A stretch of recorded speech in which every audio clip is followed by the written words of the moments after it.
Jenny, Cassel, and I are both part of the Illinois Clean Jobs Coalition, and I've had the great pleasure and opportunity to work with her over the past year or so on a comprehensive carbon capture and storage bill and a moratorium on CO2 pipelines.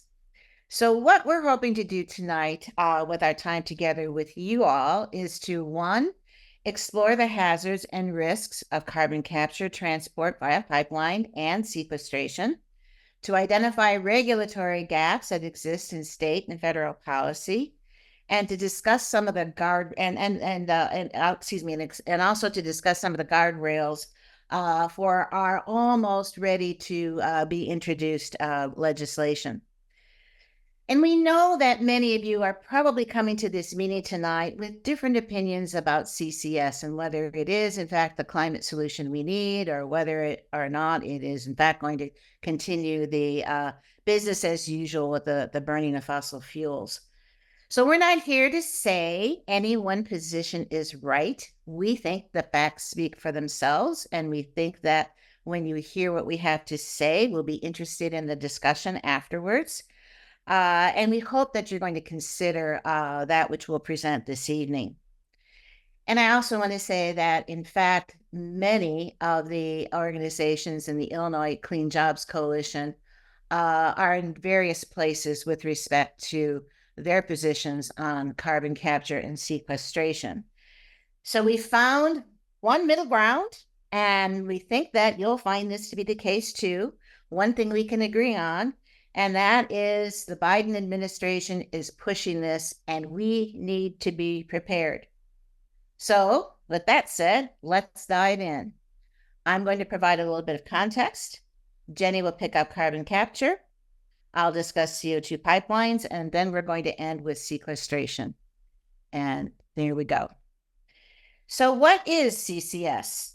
I'm assuming most of you know about what it is, but there's a couple of points I want to make. It prevents CO2 from entering the atmosphere when you're burning fossil fuels, but it does not remove any carbon dioxide at all.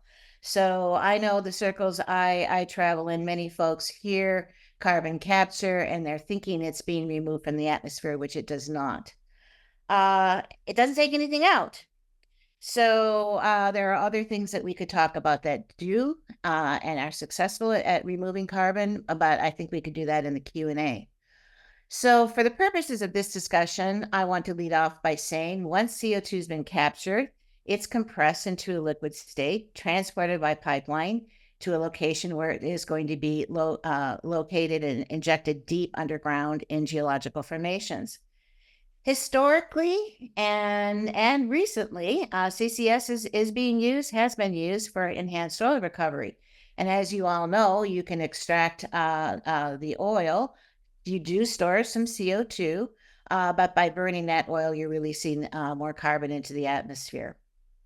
Why Illinois? Why now? It's because we've got the geology that scientists think is best suited for trapping CO2. In addition to that, we now have funding, and a lot of it that's in place for CCS developers, thanks to the IRA, the Inflation Reduction Act.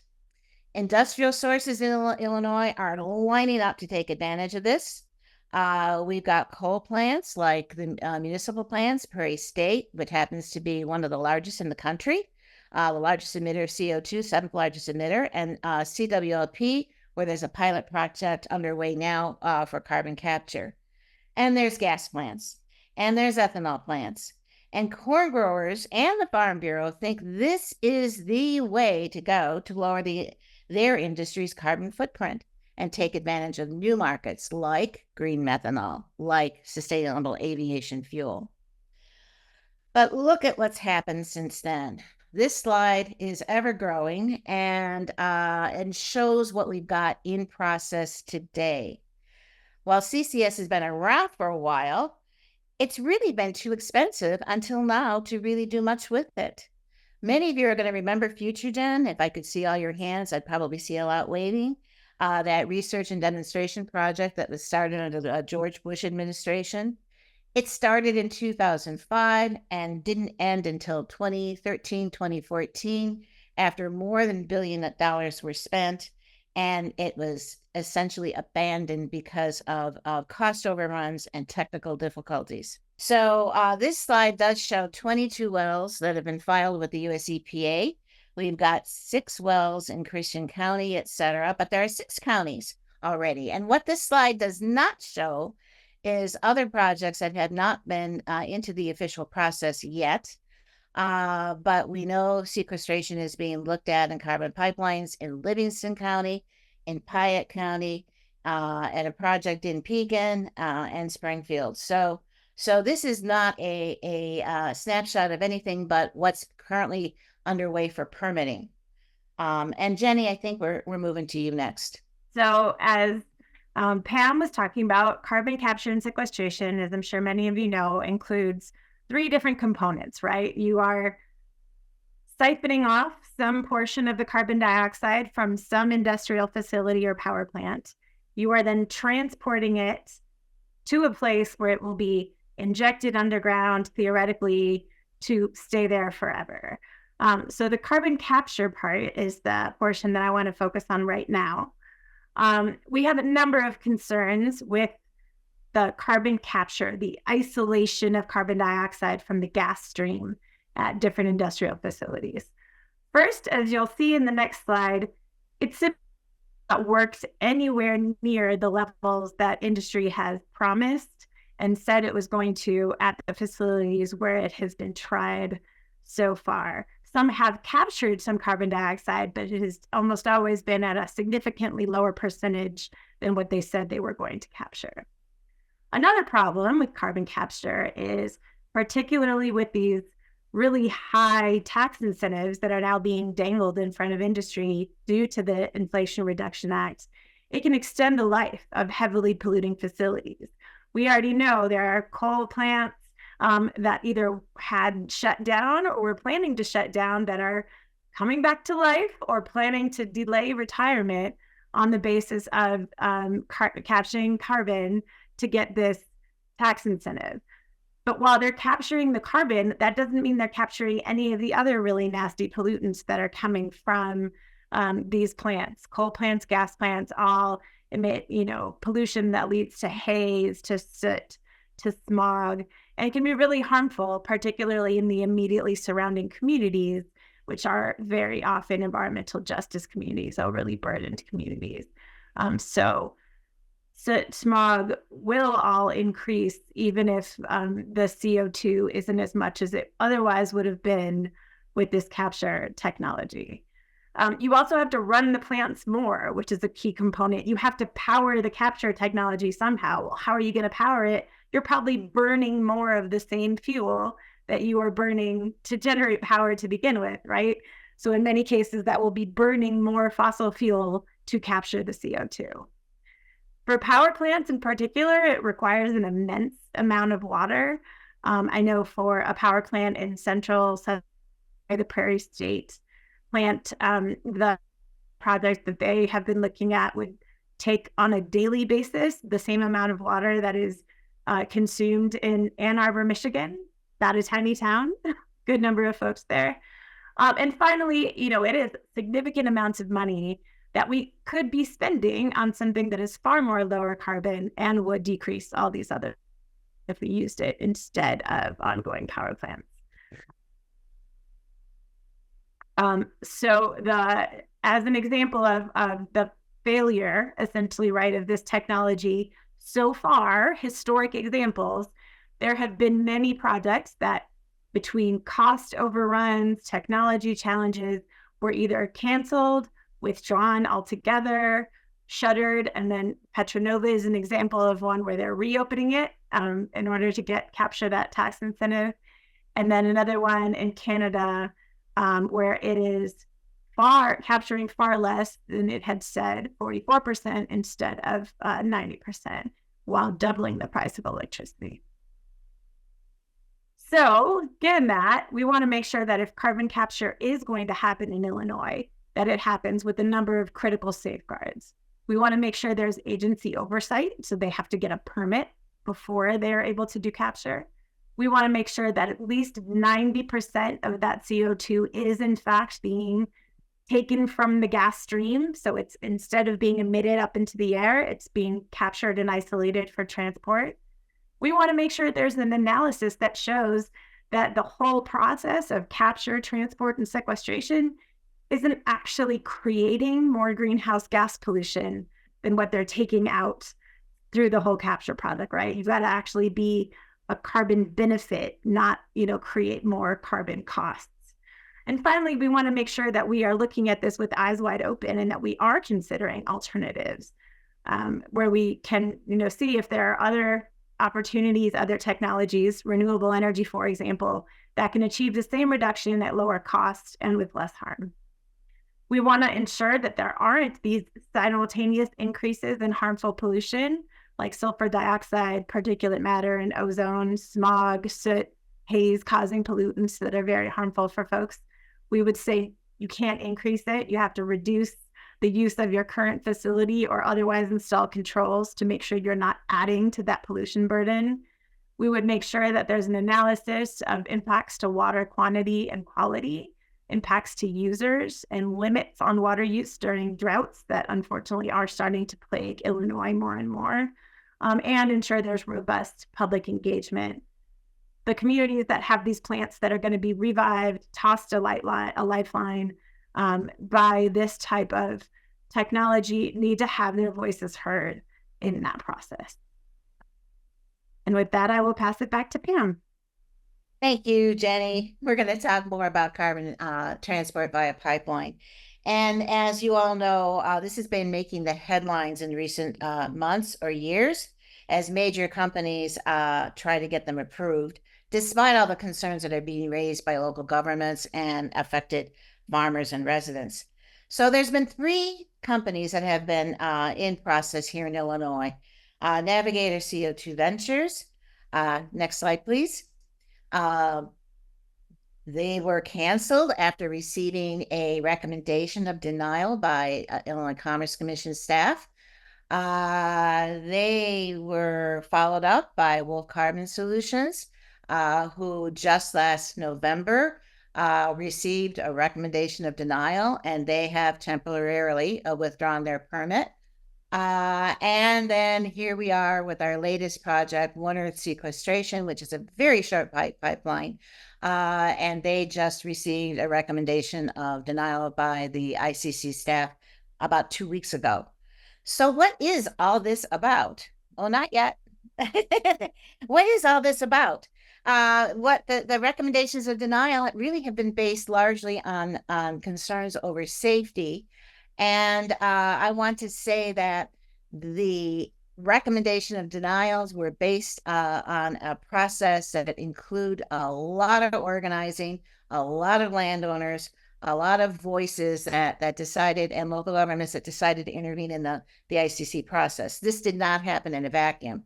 This happened because ordinary people who cared about this took action.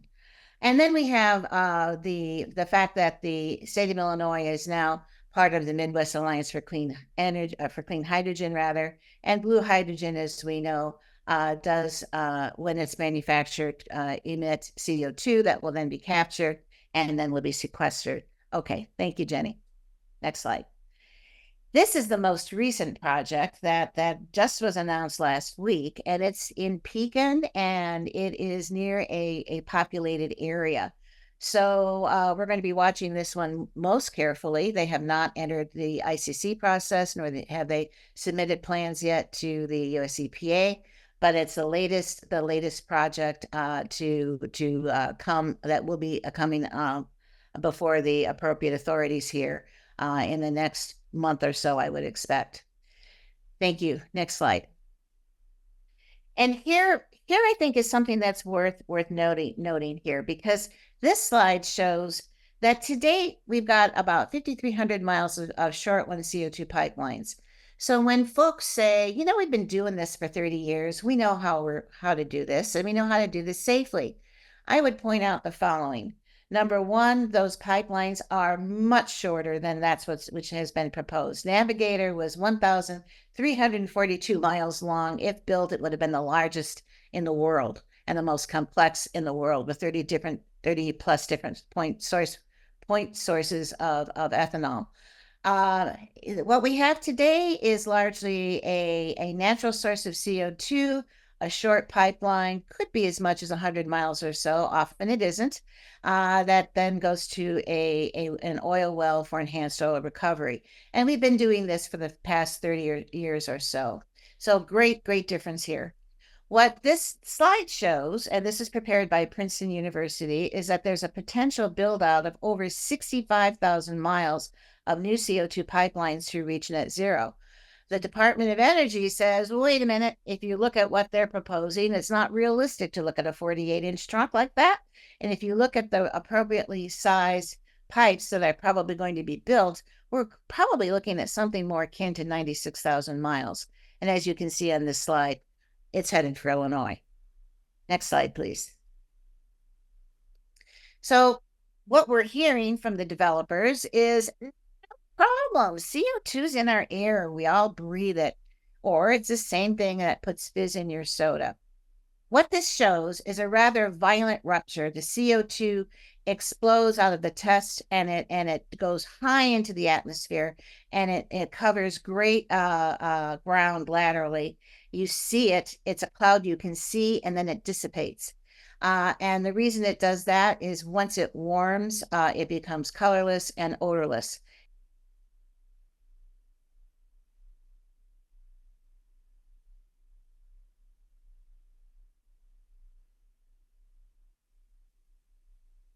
And when we watch that video, you might say, well, has this ever happened before? And yes, indeed, it has happened before. We know what can happen because a pipeline did rupture in Yazoo County near a small town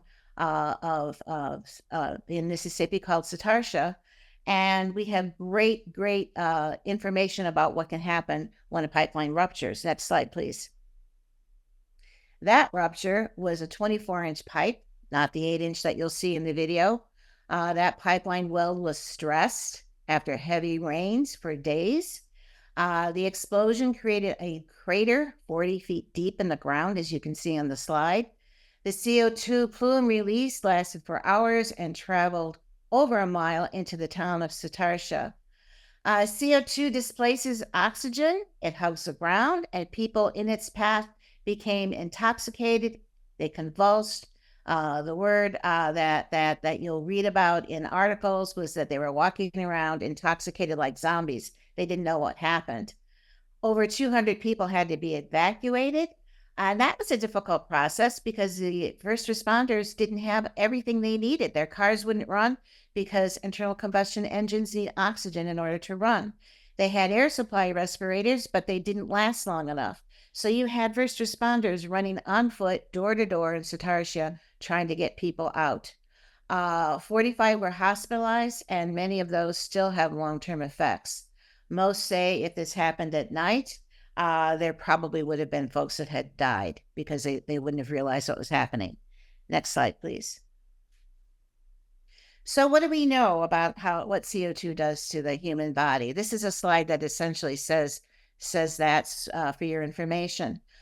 We know that when you reach a concentration of 4%, that the National Institute of Occupational Health and Safety, or NIOSH, says exposure is an immediate threat or danger to life and health.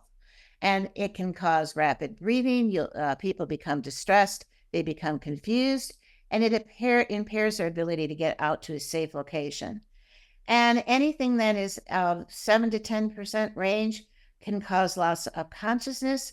And if it's 10% or more, people will convulse, they can go into a coma, and death can occur within minutes. Next slide, please. And those who studied the Satartia incident believe that several victims were in fact trapped in the car, and because they were barely alive, their pulses were really weak, that they could have been exposed to levels of 10% or greater. So after that rupture happened, the federal government, the Pipeline Hazardous Material and Safety Administration, announced a rulemaking process to improve safety and oversight. That is a good thing. But developers across the Midwest are not waiting for these new rules to take place. And that's one of the reasons why the Illinois Commerce Commission staff has said no for 3 different pipeline projects. They believe that these rules should be in place before anybody comes back to them with any pipeline projects. They can't stop them from petitioning again and filing another application, but that's what they've stated in their testimony. Next slide, please. So, who regulates pipelines? This is pretty interesting to me. We just talked about PHMSA, which has exclusive responsibility for setting the design, construction, operation, and maintenance of CO2 pipelines. But they do nothing with respect to siting. They do nothing with respect to ensuring there'll be safe setbacks. On the other end, you've got the Federal Regulatory Commission, and they've determined that we don't want any. They've actually denied jurisdiction over CO2 pipelines. So they regulate many aspects of oil and gas, but not CO2. So it's really the Illinois Commerce Commission here in Illinois that approves the route. But they do not, and have made it explicitly clear in their last recommendation of denial that they do nothing with respect to evaluating safe setbacks. This is a huge regulatory gap. Next slide, please. We know the technology exists to determine the hazard zones around CO2 pipelines that can, in fact, help us get safe setbacks. We know that the developers are using that modeling, and they're not using the most precise modeling available. We know that this is a regulatory gap, as I just acknowledged. So we really believe the state of Illinois needs to take the time to establish those standards for safe setbacks that are, in fact, based on concentrations and length of exposure to CO2. And you want to make sure when you're doing that, you also pair that with the ability to successfully and safely rescue people by ensuring that first responders can get there on time. And so this is going to be a process that's going to require a whole host of experts. And we're planning for this process to be transparent and allow for public input. We believe the public should have a voice here. So last slide. So here are some guardrails that we've been talking about that are in our bill. And before applying to the Illinois Commerce Commission, which is only an 11-month-long process, we want developers to obtain an Illinois EPA routing permit. We want them to submit their plume modeling, which will tell us what will happen in a rupture. We want them to consult with communities and first responders, and we want them to have robust public engagement. And we want to ensure that routing permit, it complies with the threshold criteria that is, in fact, going to be established as part of that study I just spoke about. And then secondly, before they go to the ICC, they really need to have a capture and sequestration permit. Why look at a pipeline if the capture process determines it's not a viable project, or if they don't have sequestration settled in, they don't have what they need to actually build that project, whether it is the leases they need or the approval by the US EPA. So this is a pretty big difference from the way things would be done today. We also want to make sure that there's a good analysis of geohazards, including seismic areas and any area that has the potential for mine subsidence. Many of you may know or may not know that in the 1890s, early 1900s, when underground mining was taking place at a rapid pace here in our state, the roof supports were of wood, the pillars were made of wood. All these years later, they are deteriorating, and whole communities and buildings within them are beginning to subside. So you don't want to put a CO2 pipeline there. We want to make sure that anything that is adopted has money set aside by developers for emergency preparedness, grants for equipment, grants for training. We want to make sure that we prohibit eminent domain. Right now, the ICC could approve a project and give eminent domain authority to a private CO2 pipeline developer, and landowners are hot and mad over that one. So our bill says no eminent domain for CO2 pipelines, and we also ban it through EJ communities. And then lastly, the guardrails are related to setbacks, more precise modeling, It's available. It costs more, but it's available, and developers should be using it, coupled with that state study we talked about. And now we'll talk about sequestration. Thanks, Pam. And just to be clear, I'm pretty sure folks know what setbacks are, but in case you don't, we're talking about the distance between where the pipeline is and things like houses, schools, hospitals, daycares. You know, we don't want those pipelines where those terrible things can happen to be right up next to where vulnerable people or any people are. So now moving on to the sequestration or storage portion of our presentation. So this graphic here shows you a little bit about why we're concerned about this issue, right? The subsurface is not uniform. It doesn't come in nice, pretty straight layers like a, nice cake someone baked. It's a mess. It's full of cracks. It's particularly full of cracks in Illinois because we have 2 different seismic zones. And we also have thousands of old wells, both operating and abandoned wells from when Pam was talking about, 150 years ago when our state was very, very well drilled for oil and gas purposes throughout the central and southern region of the state. So this shows some of the ways things can go wrong when you stick CO2 underground. If you have a crack, in the cap rock, which is what is in theory supposed to hold the CO2 underground, that CO2 is buoyant, it's light, it's going to want to turn into a gas, it's going to want to rise, right? And it's going to go right on through that crack. And if those cracks are connected to where there are aquifers, it can get into the aquifer, many of which are used for drinking water in our state, including one sole source aquifer. That means it's the only decent source of groundwater, drinking water around, right? And that covers a large part of the central of our state. You'll see that again in a later slide. And it can, it's acidic, right? When CO2 gets into water, it acidifies the water so it can leach out some heavy metals that are already underground and get it into the water. So it can contaminate aquifers. If CO2 is released, it can stunt crop growth. There's, plants like CO2, but only at a certain concentration, right? A certain level. Once you pass that, they can acidify the soil and it can limit plants' ability to take in the nutrients they need. And obviously, if it's getting all the way to the surface, then you've entirely destroyed the purpose of the carbon capture and sequestration, because instead of keeping the CO2 underground, you're releasing it back into the air. It can take up to 1,000 years, as we had at the bottom there. It can take many, many years for that CO2 to really become immobilized underground. The history, which is not very long in the geologic scheme of things, shows that we have a lot to learn still with this process, right? There was a project in Norway. After 27 years, they thought they had it. They thought their predictions were right. No, voila, it started to leak then and cause concern. Archer Daniels Midland in Decatur has a very small project, which is one of the first in the United States, storing an average of 420,000 tons each year since 2016. Well, their predictions were wrong, right? Already within the last 8 years, it has gone outside of the area where they thought that CO2 was going to stay underground. It has escaped that. And now we're talking about projects that are being reviewed currently by US EPA for sequestration that are nearly 100 times, the size of that project that is already not doing what they thought it was going to do.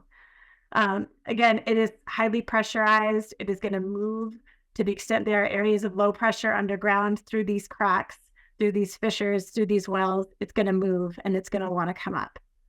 So we can't be sure it won't leak. In fact, there are documented leaks, right, in the formation where all these developers are planning to inject and, quote, store permanently the CO2. The area that is most looked at is called the Mount Simon Saline Aquifer. Saline formation, they want to inject it down into these saline caverns, this salty water underground. Well, guess what? There are multiple documented leaks of where they've tried to do the same thing with natural gas underground. The Ancona gas field, still leaking after 30 years. Troy gas field in LaSalle County. It's, they found methane above the, quote, cap rock. And then the Manlove gas field, which has only in recent years been a big source of problems for farm landowners there because it has contaminated wells and it's been a fight to get their water replaced. So Two of the reasons we're really worried in Illinois are these abandoned wells that I mentioned earlier. There are thousands of oil and gas wells across central and southern Illinois. These are only the abandoned ones that they know about.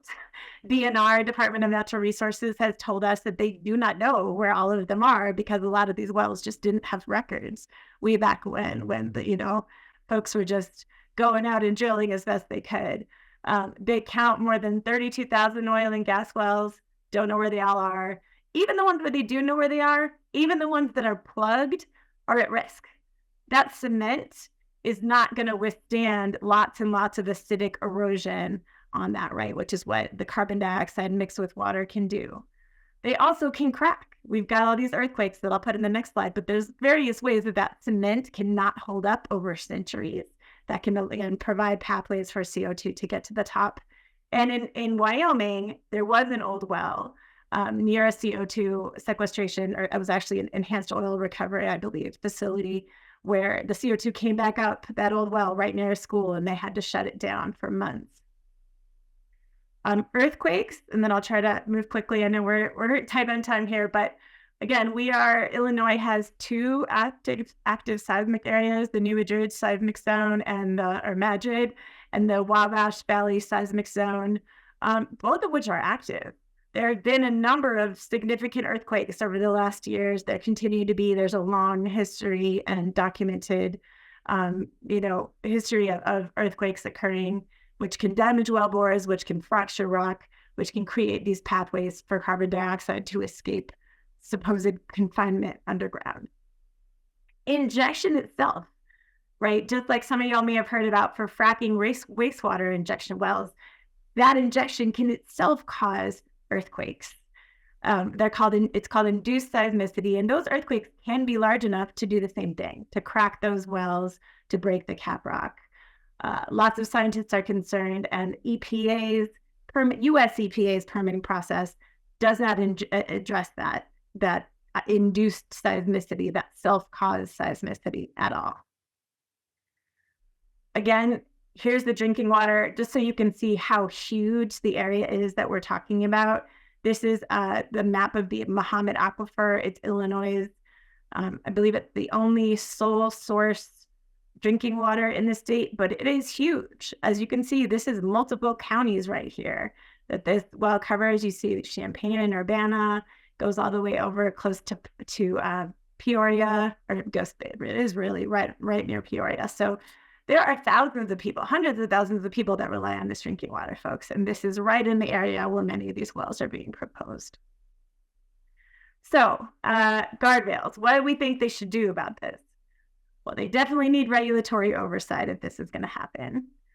We need to have surface owners be in charge, right? They get to own the subsurface. So they get to decide who gets to use that subsurface, as Pam was talking about earlier with pipelines. The landowner should get to decide if they are going to allow their subsurface to be used for this purpose.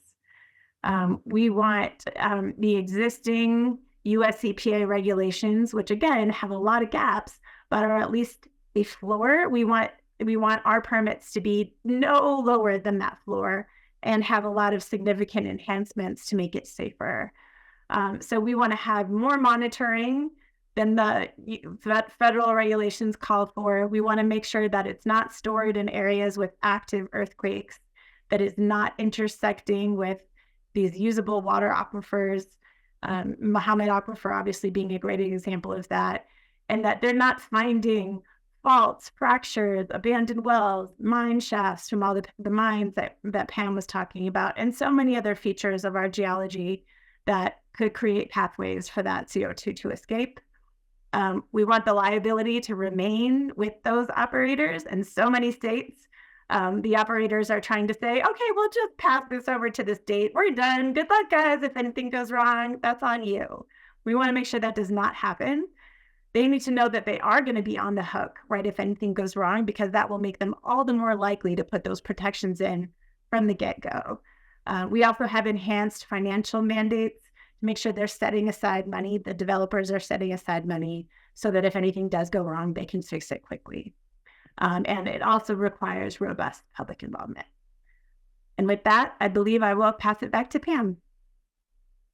So by now you're saying, my goodness sakes, this is a huge project. It's being proposed sequestration of pipelines through almost 1/3 of the counties in the state of Illinois, all in central Illinois. And people have been actively engaged.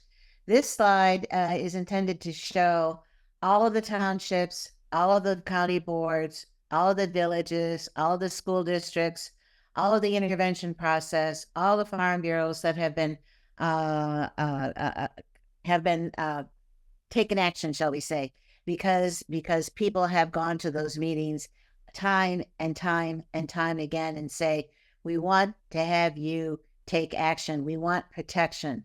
If we can do a moratorium, that's what we want. If you can intervene in the ICC process, that's what we want. Next slide, please. That wasn't all of them. There's a whole second slide with the same thing for the second Wolf pipeline and now water sequestration. So there's been a lot of activism with the hope that people can find a pathway that they can stop these projects until those safeguards are in place, and that they can get their boards to act to ensure that happens. Next slide, please. So, with all that you've heard, I think the next phrase is something you might agree with. We need a timeout. The reality is, our regulatory bill, it's complex, it's going to take time. And in the meantime, we're hoping we can pass a moratorium on CO2 pipelines. And that moratorium would essentially say the following: no CO2 pipelines. And by the way, we tried to get it to apply to sequestration, but our chief sponsor limited it to pipelines. But there's some sequestration in it, which I'll talk about in a second. But no CO2 pipelines until one of the following happens. 1, 4 years have passed. We sure hope we can get something done in 4 years.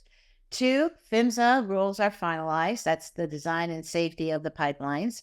And the state has completed its setback study. Or, so it's a 1 or 2, or 3, we pass a comprehensive regulatory bill. And the way the moratorium is written, it includes many of the guardrails that we've gone through this evening. So we don't want any comprehensive regulatory bill. We want one that addresses the regulatory gaps and provides the protections that we need. Next slide, please.